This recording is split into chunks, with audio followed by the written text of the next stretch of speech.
Hello, everyone. Welcome in this amphitheater number 5 at the Rencontres Économiques d'Aix-en-Provence. I'm glad to be with you and moderating this morning session, which is entitled Towards a New Way of Sharing Value. This is a topical subject, if any, because this is at the very heart of the social anger that wreaks havoc in the country with the political consequences that we all know. I would like to give you a few figures.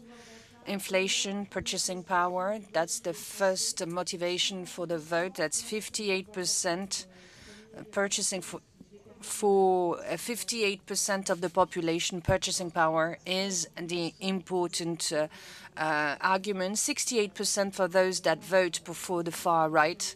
So that's a subject of high concern for everyone. And we will have high quality speakers. We have the Secretary General of Socotec.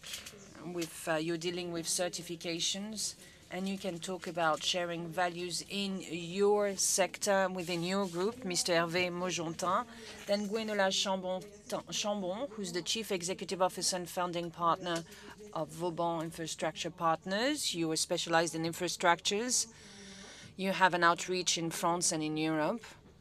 We've talked during the coffee on these subjects, the value chain partners of different projects.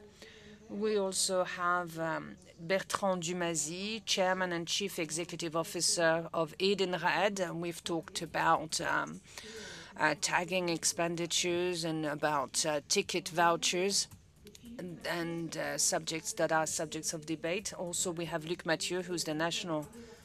You've been working on the interprofessional agreement on value sharing. You'll talk about social partners, trade unions, and how you take part in that debate. And then we have Hippolyte who comes from the Cercle des Économistes and who's going to give some background information for this debate. Hello, everyone. Thank you.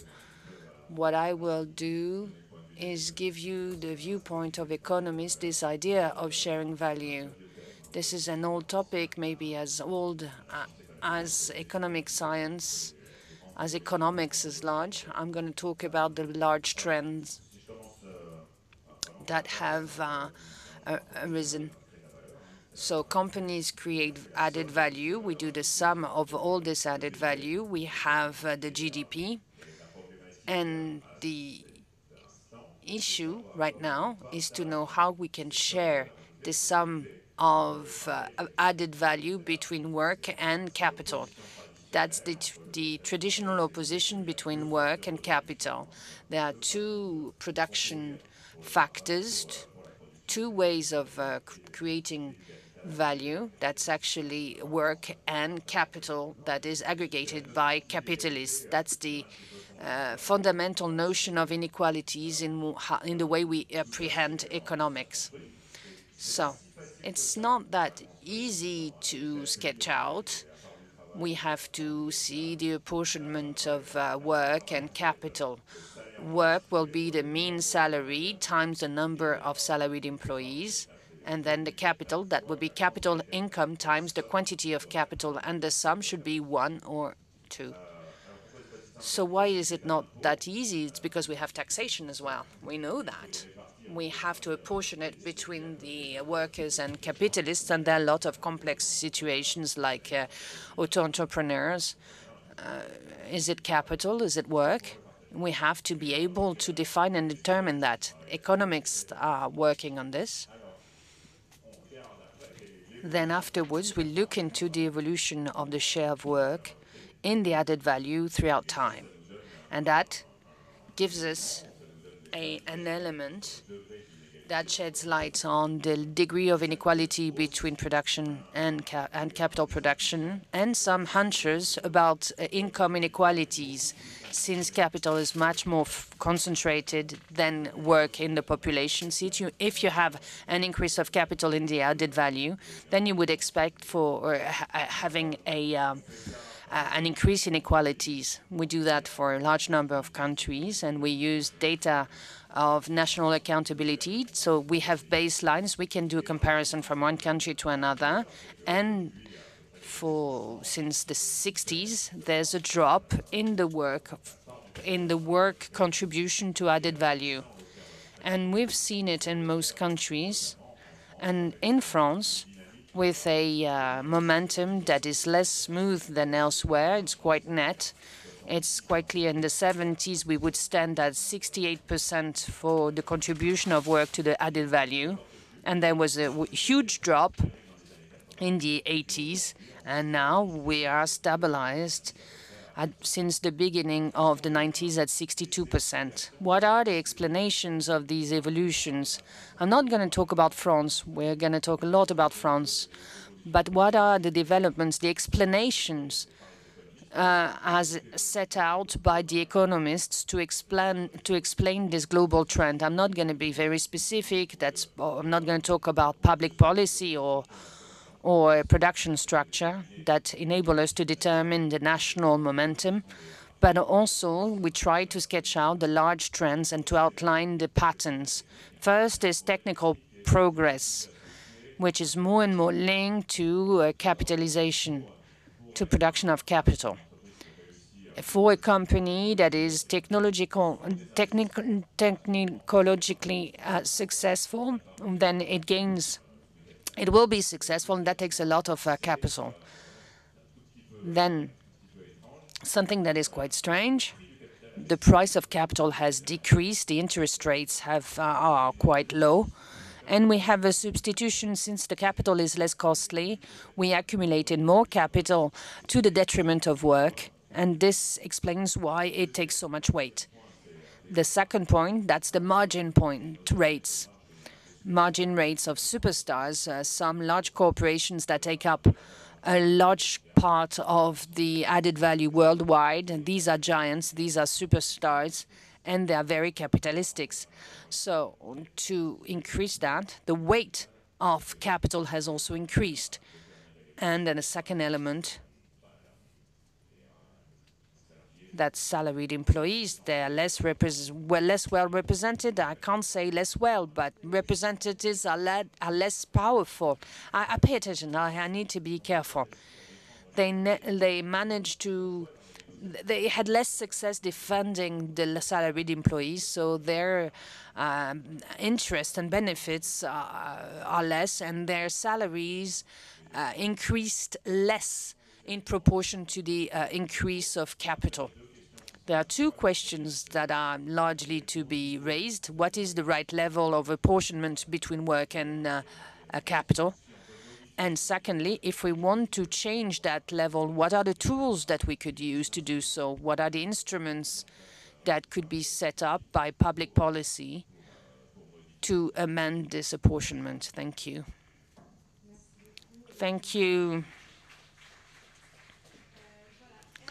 Hervé MONJOTIN, would you like to give some insight on this subject from the angle of your company?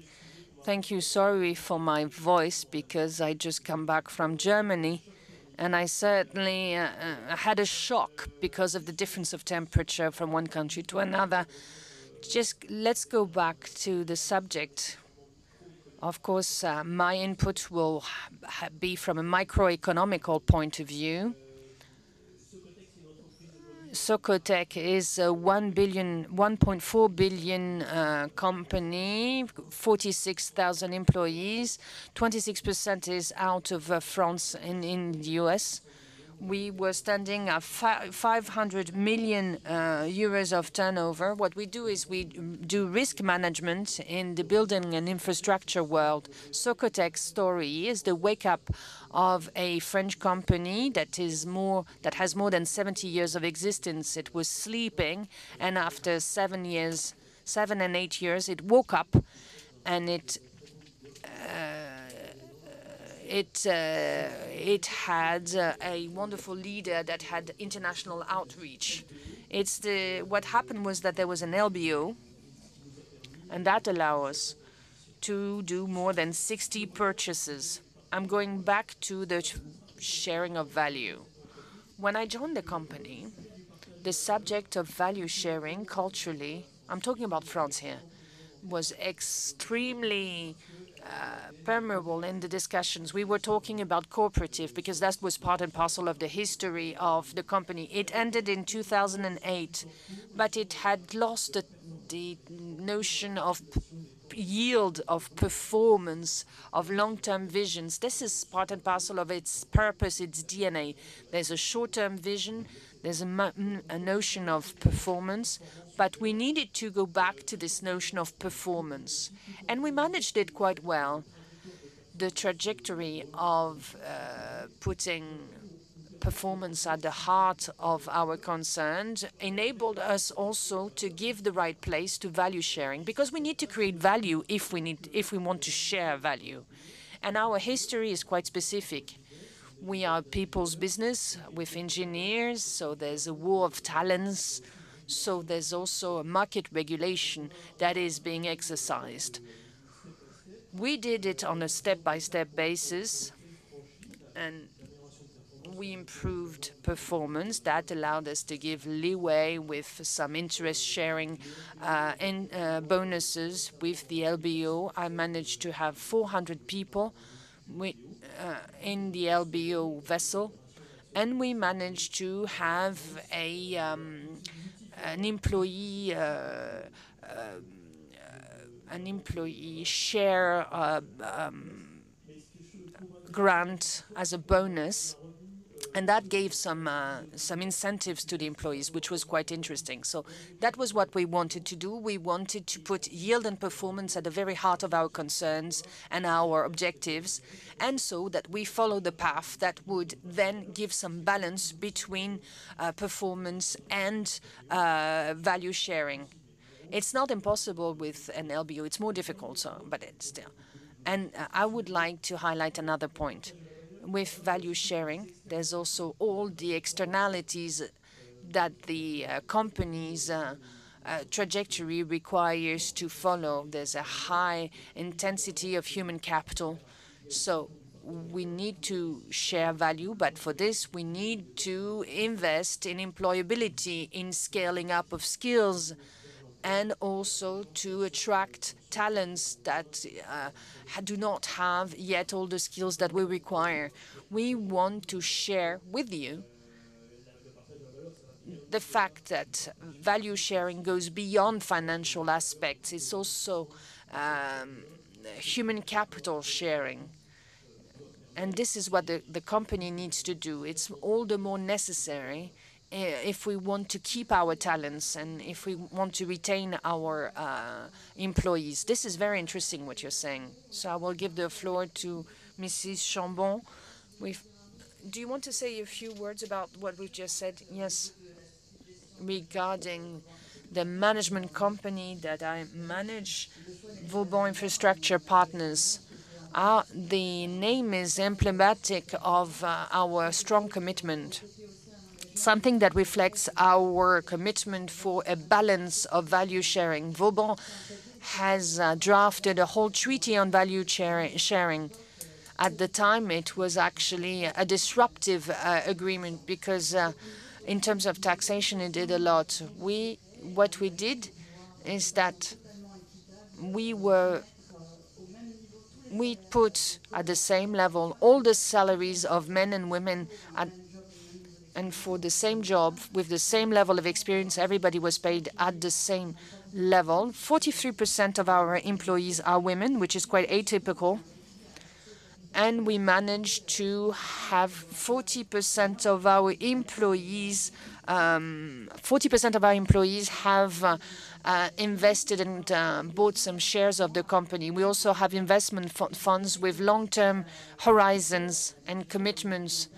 And a long-term investment for employees, it's actually a commitment also towards the company. When we want to commit for the long term.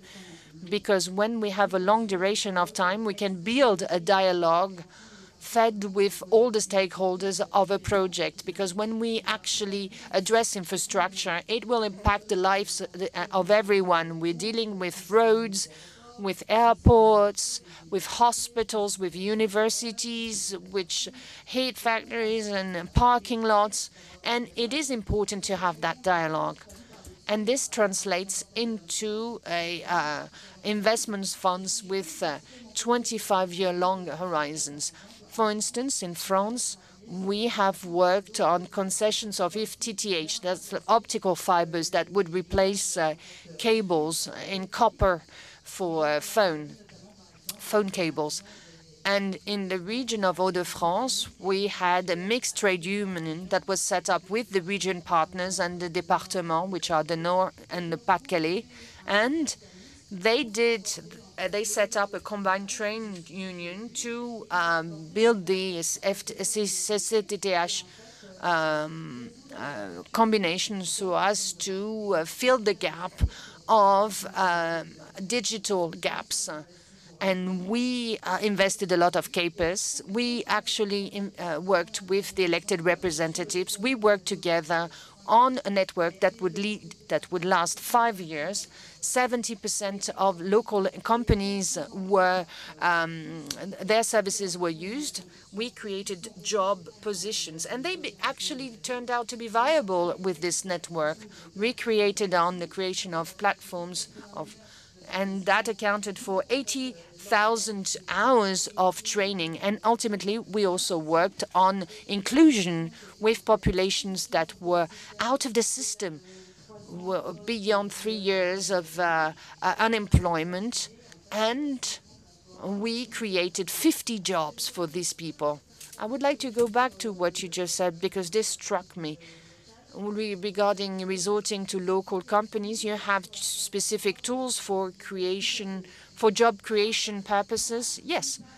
On the one hand, we have some call for tenders, for instance, for public procurement purposes. In the book of specifications, will require a minimum level of jobs to be created at the local level, always. And then we'll see the allocation. One bidder can say, okay, I'm going to commit further. And this is what we did with Vauban, because this is a part and parcel of the DNA. We have commitments that we impose on the companies with which we work. So when I acquire interest, I'll have inclusion and performance objectives. And why is it important to have a longer horizon? Is because you won't know the result, the outcome after 3 years. You need a longer time. You need at least 10 years. This is why it is important to have long-term investments, as far as I'm concerned. This is very interesting. We were talking a lot about these questions earlier at the round table. Would you like to give your input? Yes. First, my angle is that of entrepreneur. I had a group that has outreach in 45 countries, from Santiago de Chile to Singapore. I have news to share with you. Actually, when we look at France, it is the champion of value sharing in favor of work. It might be disturbing what I'm saying. However, when we look at the percentage dedicated to work as opposed to capital, this is in France that it is the highest. And it is in France that it has decreased less since the 90s, basically. We stand at 65% for work right now. What does it mean? It means that we still have 35% left, 17% for capitalists, 65% for work, 17% for capitalists. That gives you an idea. So we're the world champion of value sharing in France, into the benefit of work via bonuses. We're the second country in the world where we have more variable remuneration. And we also have unprecedented systems such as interest sharing, acquisition of shares that could be done by employees as bonuses. And that's my trade, like restaurant vouchers. We also have different types of interests that we could be given to employees. And this is historical. We are a very good student in terms of value sharing. However, when we get out of the mean value, it's not equitable yet. There are inequalities gender inequalities. There are inequalities between large companies and small companies and from an industrial sector to another. I have a solution to this. If you think about vouchers, for instance, that would be the same price, may it be for a business owner, an executive, a man or a woman. So we could rebalance this out in a global situation that is already good. And there's another thing, as an observer, I'm lucky because I walk around in 45 countries. The problem is we don't create enough added value. We share it well, but we don't make the pie bigger, so we have less pie to share. So if you look into investments in France in R&D, research and development, that accounts to 2.25% of GDP. However, in the US, it's 3.65% of GDP. If you look at the trajectory of investment into innovation, we should invest 130 billion more in France over the next 20 years to catch up on our delay as versus the US. Without investment in innovation, we can't create added value. This is why in France we need to accept this idea. We need to invest more. The second reason for which we do not create enough added value, and I won't make friends here, we don't work enough in France. We don't work enough during the week. We don't work long enough, and the unemployment percentage, which is structurally 2% more than what we have elsewhere in Europe, is such that we don't work enough. If we don't work enough, if we don't invest enough, then there's no added value created. And then it will be difficult to share value, because the problem is that the pie that we want to share is too small for too many children. When I see and I observe other countries, I can say that in France we have no consensus on values. If we want to create value, we need to agree as French people on what values are. And I would share with you my belief on 3 values that are essential. The first is that there's nothing better than liberal democracy. And I can see it because I saw it in some countries that decided to get out of liberal democracy. It's a fragile baby. It was born recently. It is very fragile because it relies on the freedom of each of us. And if we do not respect the codes of liberal democracy, it may disappear altogether. In the world, I've been in countries where liberal democracy has disappeared, and I could guarantee that this is not a good thing. In France, we need to understand and agree that there's nothing better than liberal democracy. Something else in which I agree is market economy.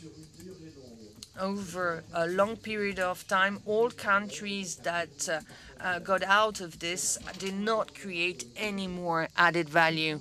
This 65% of French people say, you know, market economy, well, I'm not that sure that it is the good thing. Well, I'm sure it is, because over the long time, when I saw everything that happened in the world, there's nothing better. And second and third value is Europe.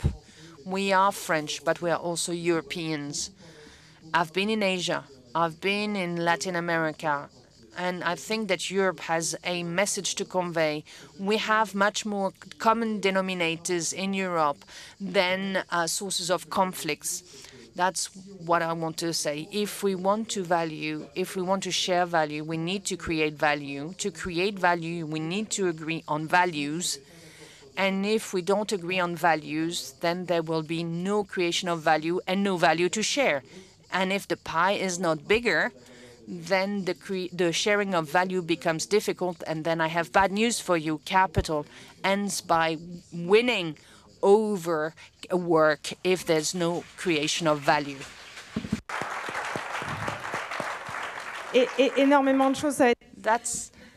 It's difficult to address all issues, but I would like to give the floor to Henri Mathieu because you're at the very heart of this debate.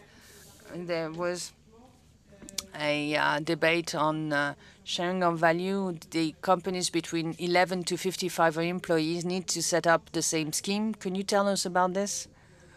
What are the claims around this? Hello, everyone. Thank you for the invitation. Before talking about this, I would like to say that before we talk about creation of value, we are capable of measuring that with a monetary value, but there are also concrete outcomes that are not measurables. When we have a good educational system, we create value, but we don't know how to measure it. We know its cost, but we don't know how much benefit it has. Health system, that's the same thing. When we have a system of solidarity, we create value as well. That's what I wanted to say. We have the creation of financial value, and there's extra financial value, and sometimes it's difficult to assess. When we look into financial value, you've said it before, we fund via taxation, we give remuneration, and we generate income through capital. It is a very important subject because with the tax we can fund education and health, for instance. We talk about taxation of companies, and from this point of view, the issue that is being raised is equality before taxation, because for corporate income tax it's 25% for all companies, but we all know that the effective taxation rate of companies depends and varies highly, especially for companies that can do tax optimization. That means to do tax avoidance of part of their P&L. I'm not saying that because it's not only marginal. Some assess it to 40 billion a year, and some economists says that it actually weighs upon. It has a significant weight upon the whole money in question. That actually takes a toll on public expenditures and sharing of value for workers, because this is out of. It disappears altogether. So when we talked about remuneration of work, that's the matter of salaries. That's what we talk about. That's actually essentially what is being paid out. We have talked during negotiations on interprofessional agreement on value sharing. There were 3 subjects that would affect the different industries. A minimum salary for each industry sector and their compliance with the minimum salary that is the statutory one. What is a professional industrial sector? That's a range of companies in the same sector that decide to have a common foundation of social benefits, basically. And amongst the sectorial agreements, you have a hierarchy of remuneration, you have different employment positions, and you decide to have a minimum salary that should be above the statutory minimum wage. And they decide on career paths for these employees. And this is very important for salaries. But when it doesn't work, we have a problem of promotion hurdles. Why? In some industrial sectors, most of the classifications are under the statutory minimum wage. I'm going to be crystal clear with an example. For instance, in pharmacists, we have a title that is scattered out over 6 levels of classification. Out of these 16 levels, 14 have a minimum wage that is under the statutory minimum wage. And we need a certain number of months of work to reach each level. So that means that for 28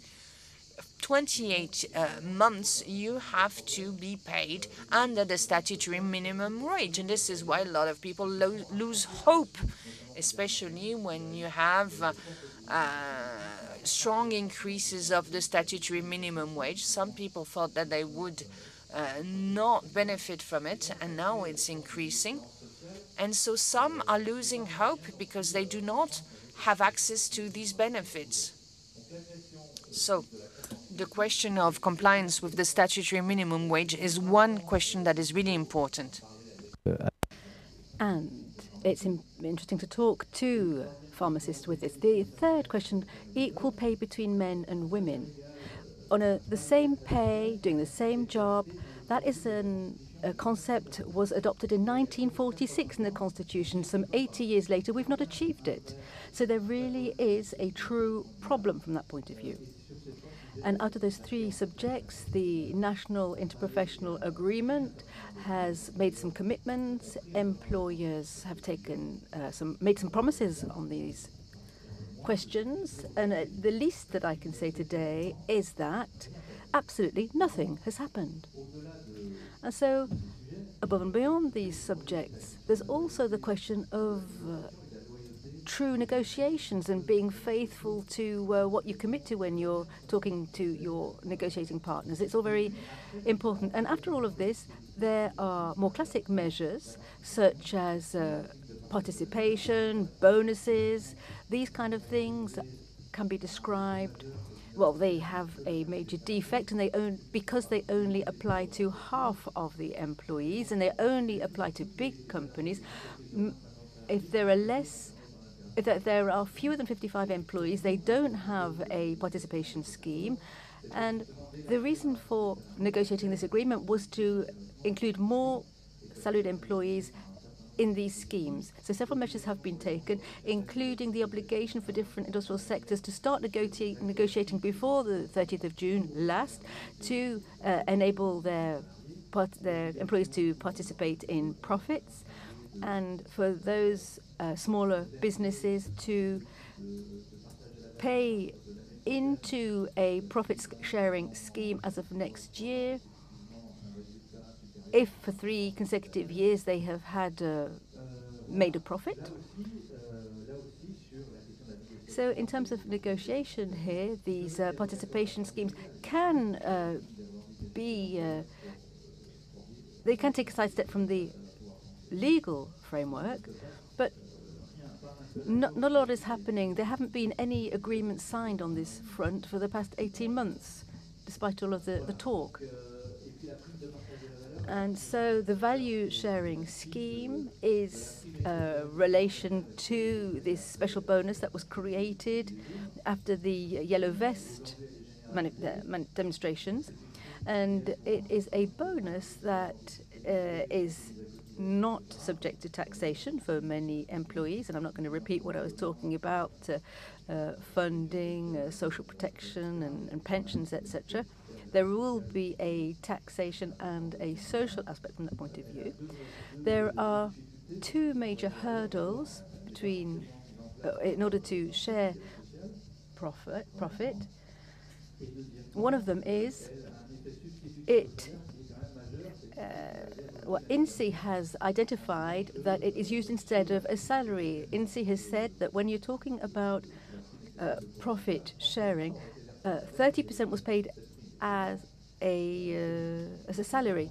So I note that quite a few candidates in this electoral campaign have been suggesting that this bonus goes up to 10,000 euros and is paid out every month. But it's a bonus that is not taxed and it is paid every month, whereas the salary, you can't have a bonus which is the same thing as a salary. And I'd just like to wrap up.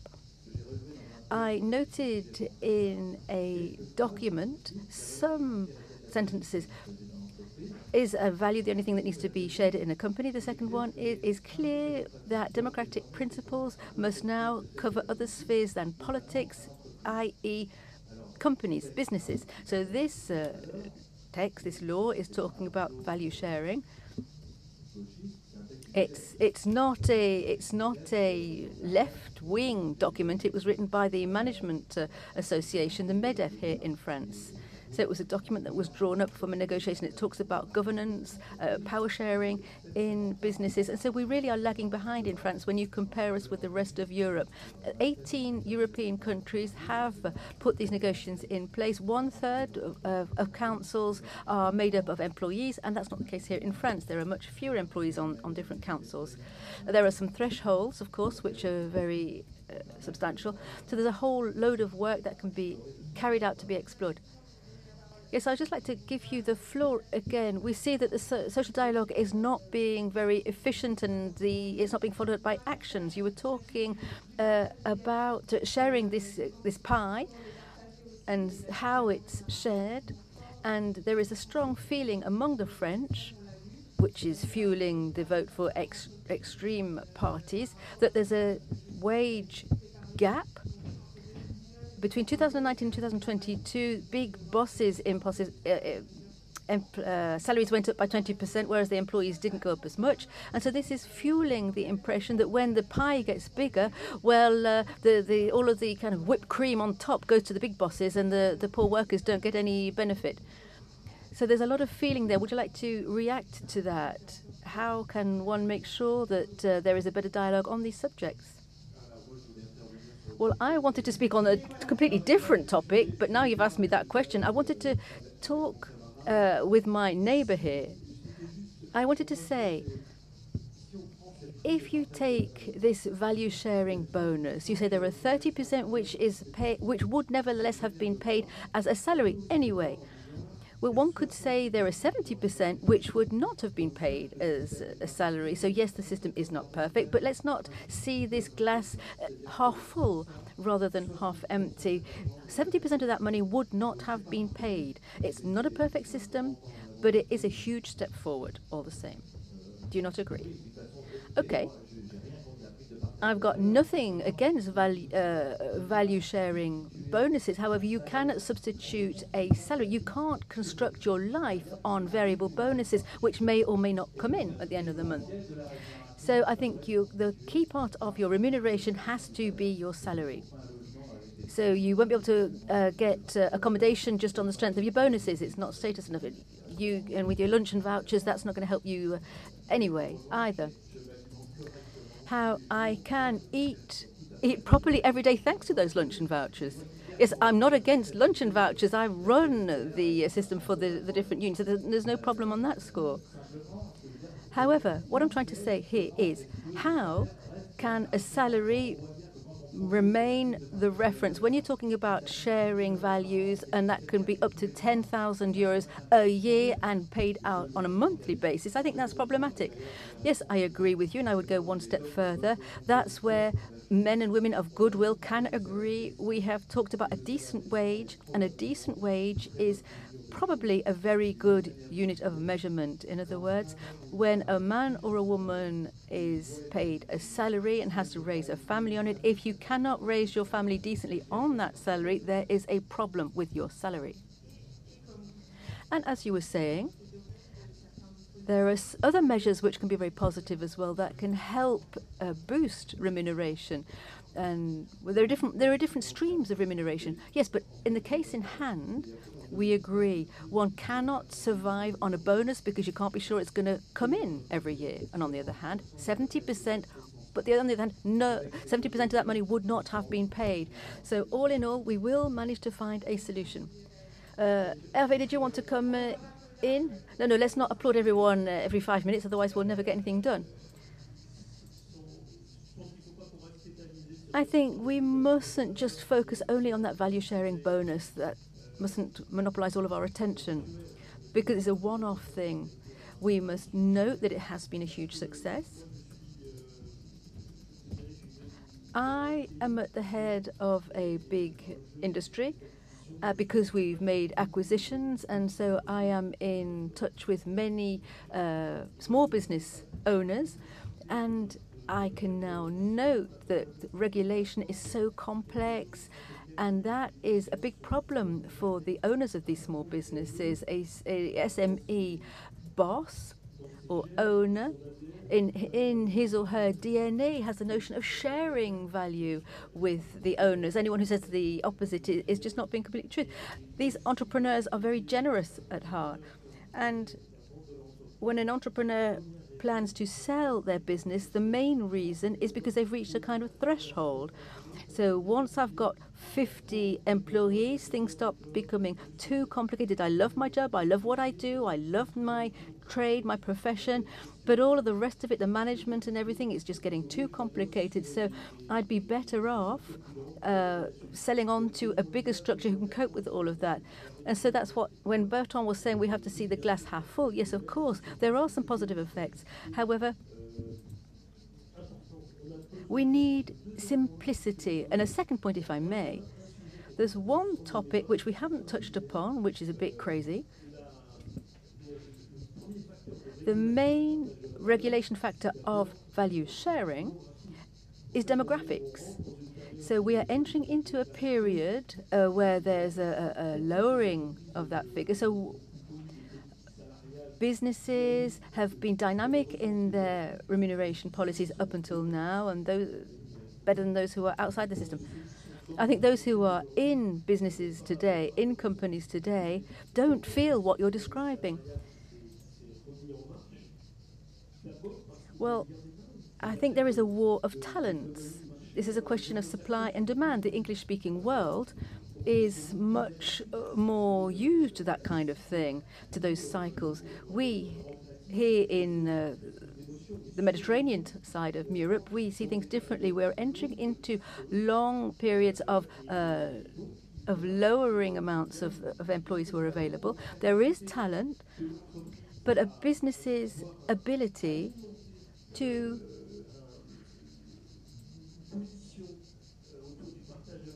share value, starting with the salary, but which will then lead into developing skills and talents and sharing power within the business. Well, they are doing that according to what's going on in the real world. It's not just a question of codes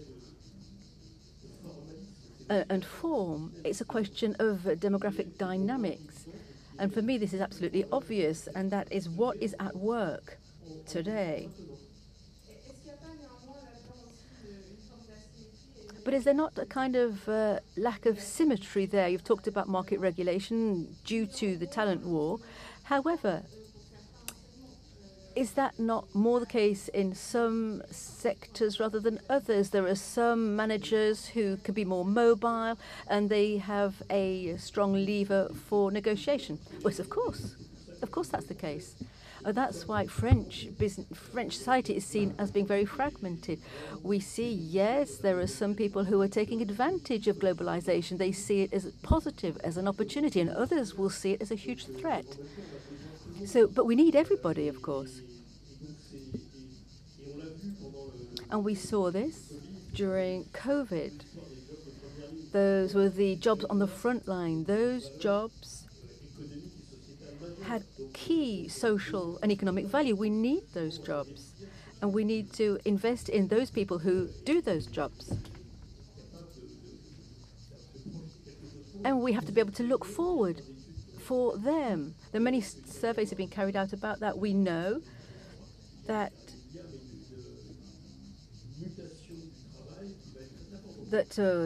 there will be difficulties ahead. I believe that we are much closer to the first industrial revolution, even when we're talking about sharing capital, than the other industrial revolutions. I think there's going to be some kind of technical disruption. It can be quite brutal, and it can jeopardize our liberal democracies, in which I believe more than ever. But companies do have a role to play. I believe less in that notion of making businesses more democratic. You've got a work contract, and that means that you are kind of renouncing on some of your freedom. You are not a citizen of your company, and we need to take that into account. However, the business has to win over the loyalty of its employees. And you can't have different speeds within the same workforce. And I think that's what we experienced during COVID and immediately after that. Companies today work quite well in terms of social cohesion. They're quite solid, and I think those of us who are at the head of businesses, we have a strong responsibility to maintain this. I'd like to come back a little bit on what you were talking about those people who are employed in companies and who create the sales figures, but it's the feeling of many people who work and who are in those first-line jobs, which we were talking about a lot during COVID, and they are concerned by the things we were talking about. Well, let's talk about remote working, working from home. From the very outset, I was against that. I don't want to be a dinosaur, but of course we have to offer our workers the opportunity to work from home. But working from home is contributing to the fragmentation of society, because some people cannot work from home. And so some people say on Friday, I'm working from home, so I'll catch the fast train to get to the other end of France. My children do this, and those people who have got a decent education can do that. The problem is that is fragmenting society. So that kind of debate that we've had about is working from home fostering a lowering of productivity or an increase, I think that's not the debate to be had. I think it is rendering society fragmented. We're all moving at different speeds. So let me give you an example here. When you are a company that has people working from home, you have to try and generate this cohesion. You have to create a united workforce. And what are the stakes there? Of course, yes, you can offer participation in profit, but it's a much broader issue than just that. Gwenola, you wanted to chime in here? Yes. I think this is a wake-up call here, what with the elections that we've got going on here. As a society and as company leaders, we all have a role to play to try and engage in a constructive dialogue so that we can have more social cohesion. When we see the younger generations who are looking for something else, they have different values to us. They really want to have an employer brand. We carried out a survey with Salmon in Consulting about what values youngsters cherish, and we brainstormed with the bosses of all the different companies we invested in to identify how we need to reinvent ourselves, the conversation that we have to have when we're conversing in order to recruit. That message has to change. And when you're talking about digitization and working from home, there is no choice here. We've all been through COVID. People have sampled that and they now want to use it as a tool. We mustn't deny that. It is a tool that will make work more flexible. But by the same token, we mustn't tip into a style of work where everybody's working from home and we lose that collective notion of working together all in the same place. So it's a question of scale, really. I think that we all have to make things move forward and solve this major disruption. I think today in the world, not only just in France, we're all very individualistic, and youngsters are very paradoxical, if you like, because on the one hand they're very individualistic, but by the same token they feel like orphans of a framework with which they're not familiar, in fact. And so a business, a company, offers a kind of framework.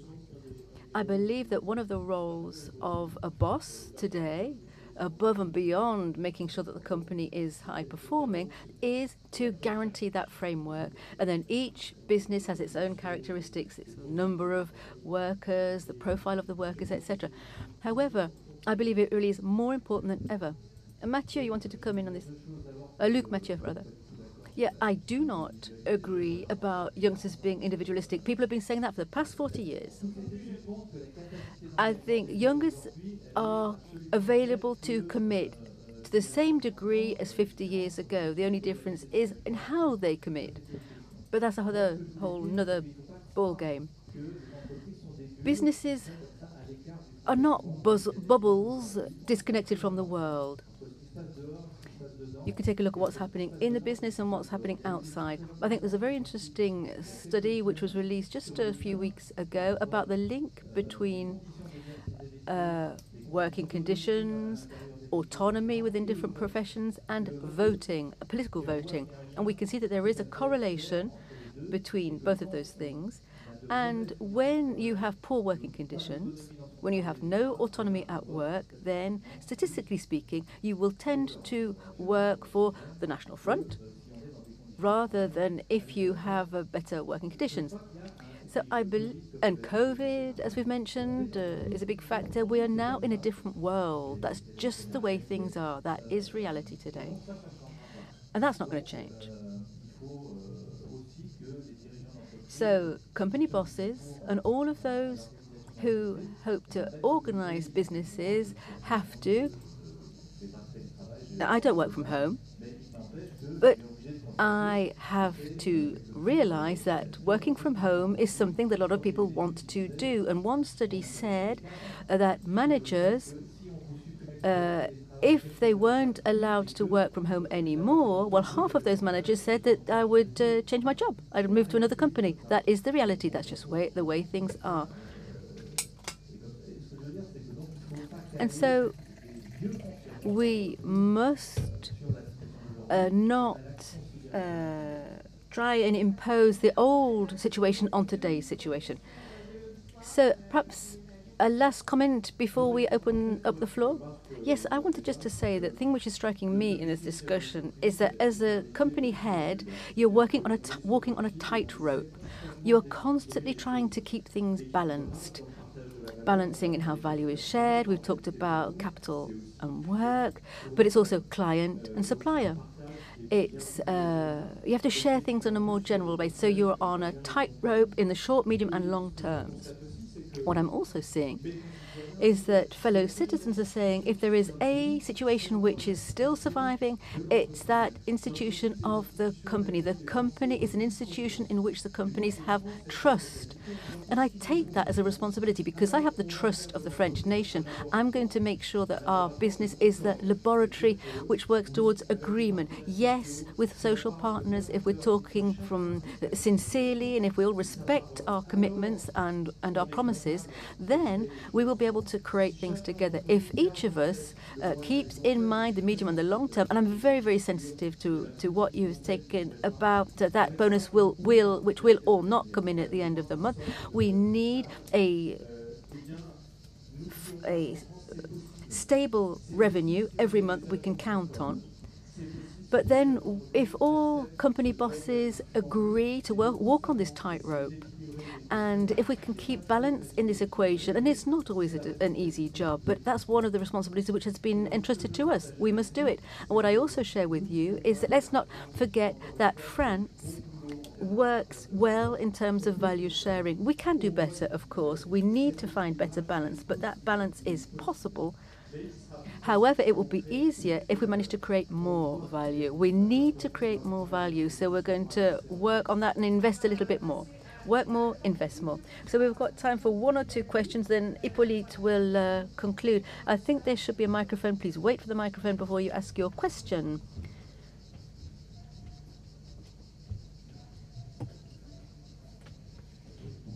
Hello. Thank you very much. Can you say a couple of words about mission-based businesses and whether you intend to get involved in such work? Would anyone like to catch that ball? Well, this is something we have taken a look at. We've looked at it closely. Because one of our board members, Sylvia, she talked to me a lot about it. She said, Bertrand, you should look at this kind of structure, and could we not evolve into that? This is something which we are looking at. There are plus points, negative points as well. But my question is, what would we do differently if we were a mission-based enterprise? I arrived at two conclusions. The first is that at Edenred, we could very well become such a structure, but we wouldn't really change what we do and how we do it. And if I could add to what Bertrand just said, for this particular type of subject, you have to be careful about trends. There might be a bit of a bubble about that. And it begs the question of what a company's role is in the longer term. And if a company cannot answer that question, then normally they have a question of appeal and identity. So we have worked a lot on this question because we've been in that landscape for over 70 years and seeing how it can be expressed. And we are fortunate enough to be at the very heart of risk management. Constructing different infrastructures. We're at the very heart of the environmental and the energy transitions. So we are really, really busy on that front for all of our stakeholders. But the next step along this line, well, I just want to see more proof of the pudding before I take any steps. We can have one question.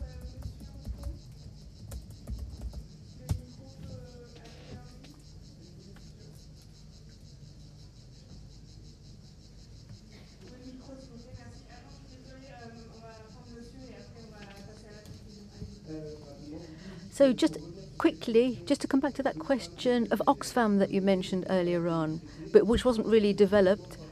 You were talking about fragmentation. I think the figures there are absolutely startling. I'd like some clarification there because these are figures that could probably explain the fragmentation among the French population.